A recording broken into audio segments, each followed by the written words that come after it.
Let's cross now to the studio where we are joined by Enes Bayrakli. He is a political researcher here. It was quite an amazing speech Erdogan just gave within the last hour, where he said that they will be purging, Turkey will be purging the homes where the members of the parallel state are living. They've also gone after the judiciary members he believes are complicit with Gülen's followers in the parallel state, and he says our American friends will return this head of terror from Pennsylvania to Turkey. So, where that leaves you is to explain to an audience unfamiliar with this parallel state, who are the Gülenists? Why have they been such a thorn in the side of the Turkish government? Yeah. Gülen movement is an existential threat to Turkish state and Turkish society, Turkish democracy. And Gülen movement is an extremely hypocritical religious movement which is using deception as a main method to infiltrate Turkish state institutions, judiciary, military, police forces, and etc. Why? What do they want? They want to create that was their main aim, to create a parallel state, what we call parallel state, a state within the state. And their long-term goal was to take over the government.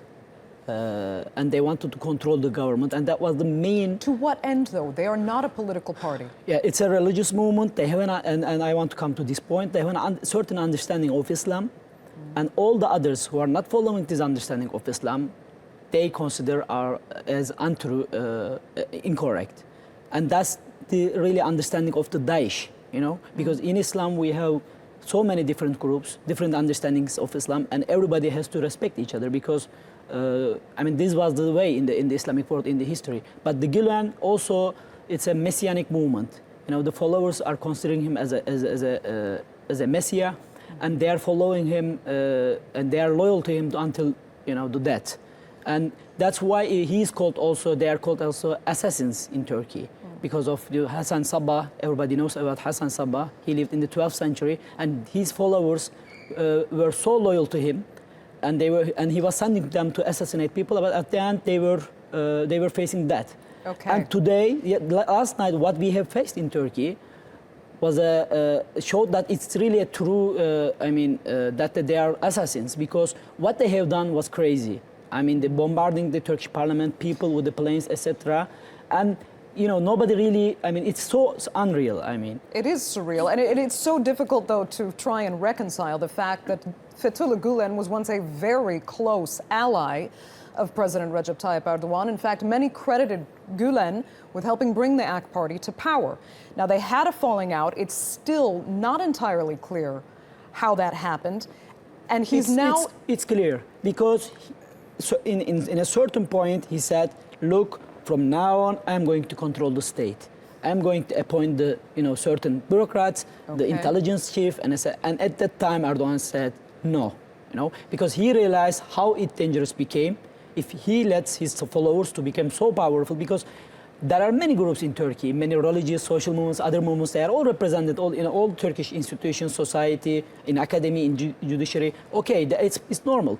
However, after a certain point, if they follow a certain political goal, then it becomes dangerous, because, and that's what we have seen last night. Okay, well, the United States, Erdogan wants to see him extradited immediately. Mm-hmm.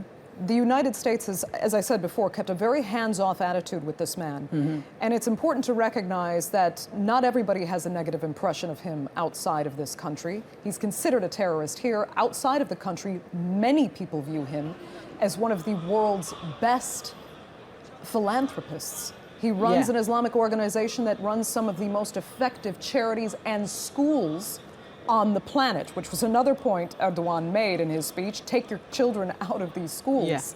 Yeah. Okay? And now Gülen is saying that this coup was actually staged.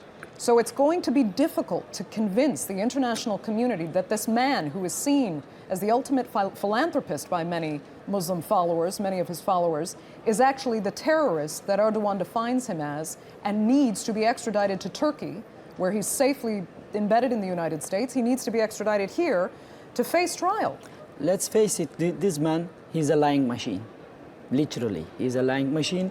And there was an article in the Jerusalem Post 2 days ago, and he was described as a wolf in a sheep clothing. And he is writing certain things in Turkish, but what he is saying in English is totally different. So he has a hidden agenda, and if you read his writing, there are lots of anti-Semitic, let's say, statements in his statements, but in the United States, he represents one of the biggest supporters of Israel and the Jewish people. Do you think the U.S. will be convinced? I mean, when the Turkish government, provide the proofs of the lines events, the United States has no other option, because we are allies with the United States for about 50 years, and we are strategic allies. And what happened last night, nobody can accept in Turkey, and the United States has to cooperate with Turkey, because this is not acceptable. This is not the act of a friendly state. This is an act of enemy state. That's what the Prime Minister said. Okay, Enes, we're going to have to leave it there. Thank you so much for sharing your insight.